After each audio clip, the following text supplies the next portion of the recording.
Welcome back to the news at 10. Over the next few weeks, the Senate Committee on Privatization will be coming up with a master plan for the power sector to address the challenges of the sector.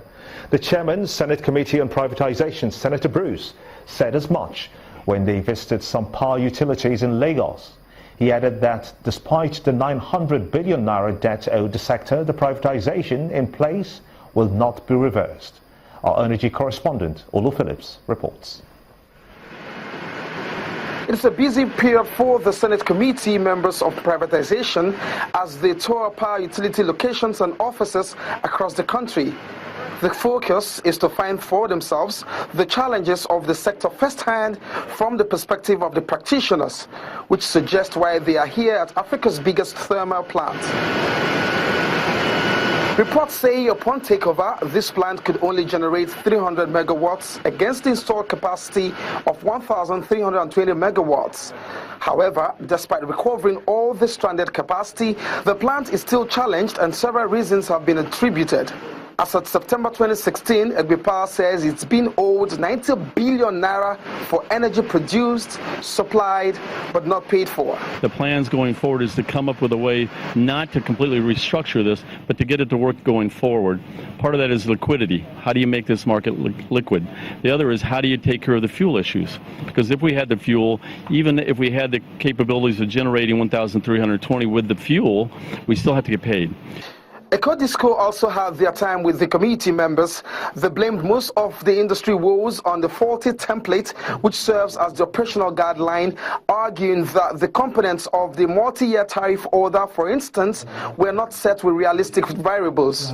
Ecodisco are based on performance agreements, and the performance agreements are hinged on generation levels, your revenues, your tariffs, everything. If those foundational things are wrong, there's no way the DISCO will be able to meet this target of metering, new connections, loss reduction measures, which includes, the metering transformers, expanding your network and all that. All that is tied to your tariffs. We were promised power of about 5,750 megawatts daily. That's what we were told. And this was what all the companies took to the bank. These were things that were supposed to be bankable, so we all went to the bank and sought loans and got loans and used what was in those agreements to get the revenue or the money to pay for these discos. But from day one, power was never at 5,700. We asked the committee chair if this oversight would end up as a photo event despite all the challenges raised. Here is what he said. We need to look at the whole process and say, look, the intention was good, no doubt about it. What has gone wrong? What can be done to fix the problem? The biggest problem in Nigeria today is the lack of power. But we need to look at it and say, okay, we go back and say, have a public hearing, look at all the factors and come with a plan to actually make this work. So it's too early for me to tell you what we're going to do because we've had various opinions and various reasons why there's a problem, but we need to look at it and come back and say, but when we're done, I guarantee you, in a couple of weeks, we will come up with a master plan that I think and I believe the federal government will buy into, the privatized companies will buy into, BP will buy into, and we're going to solve this problem once and for all. Government will do well to protect the sanctity of agreements reached when the arrangements were consummated. However, it is becoming increasingly clear that they can't stick to their roles as just regulators. It has to show more capacity in helping to secure guarantees for liquidity and perhaps tweak some provisions to suit current day realities. Olu Phillips, Channels Television News. In the meantime, a large percentage of communities are in darkness in Ibadan, the Oyo State capital, with business owners closing shop as the power situation gets progressively worse in many areas. While residents are calling for urgent measures to address the hardship on account of this, the Ibadan Electricity Distribution Company says it is doing all it can to make life bearable. Our community report tonight takes a look at the power situation and what is being done to improve it.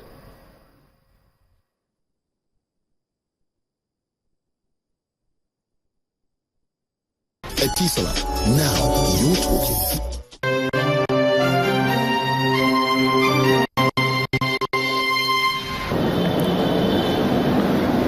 It's not clear how long this equipment meant to generate power for communities in Ibadan, the Oyo State capital, have been lying fallow. But the guess is that it has been for quite some time.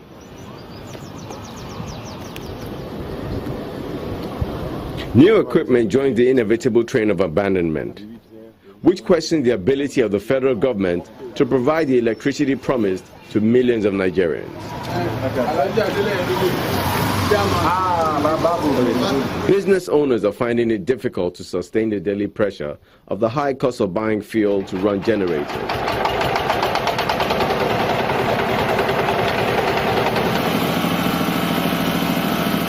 With many forced to contemplate closing down their business. They are calling for urgent measures to address the hardship. Per day, I used to buy 1,000 fuel before I could do any job. So it's not interesting, it's not encouraging at all.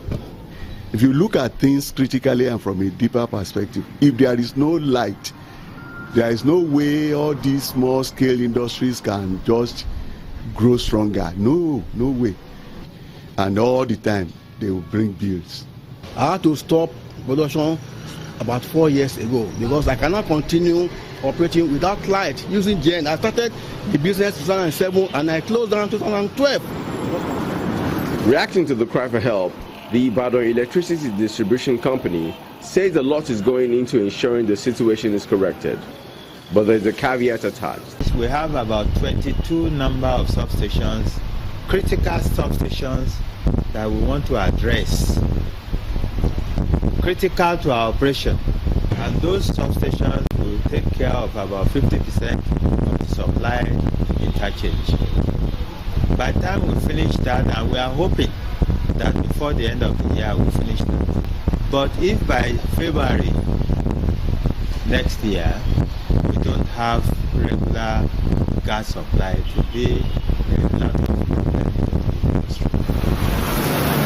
From this explanation, it appears that although the end appears near, it is still far away. And until something positive happens, the people have no other option than to power their own way, both day and night.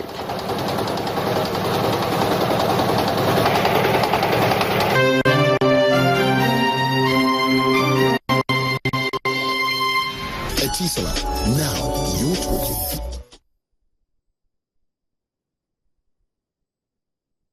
A dire situation it is indeed. And now to the arts. This is not Lagos, it's a photo exhibition by a group of photographers. They moved around the country to capture the colorful landscape as well as festivals that take place beyond Lagos. On Art Review tonight, we'll look at the beautiful images these photo artists are able to take in their tour around Africa's most populous nation.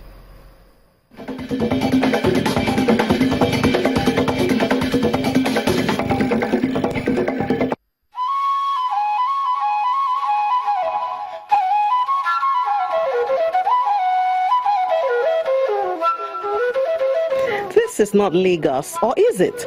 The sights look rare.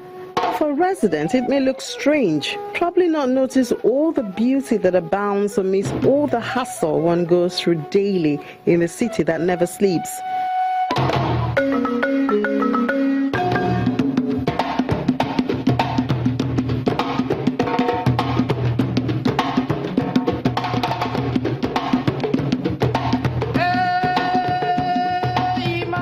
Lens capture amazing moments. So when it comes to going on a holiday, there's no doubt where to go, as this photo exhibition in Lagos is geared at inspiring travel through art and attracting people to other intriguing parts of Nigeria beyond the commercial hub.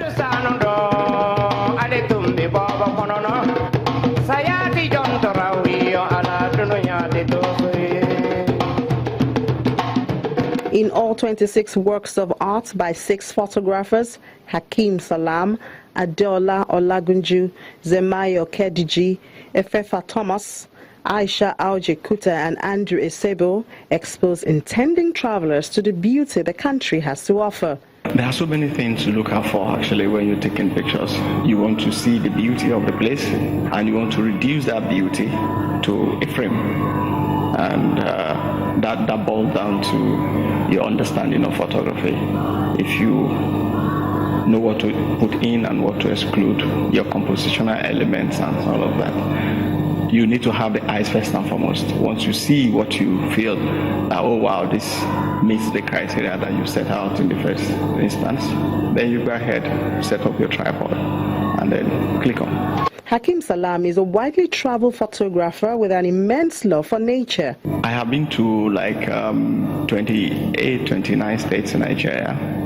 And the idea was for me to document important places and beautiful places in Nigeria and then make a compendium, make a book out of it, and take it from there.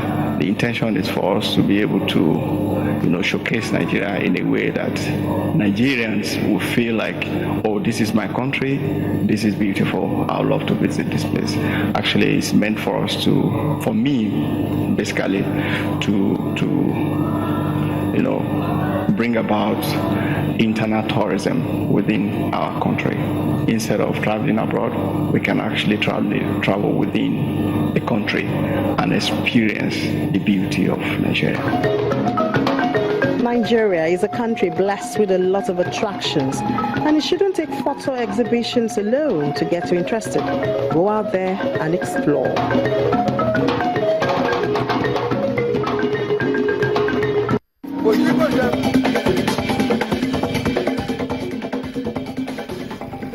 Still ahead on the news at 10, tracking the road to the World Cup as the Super Eagles comes out tops in the qualification stage. That's the sports news. Stay with us.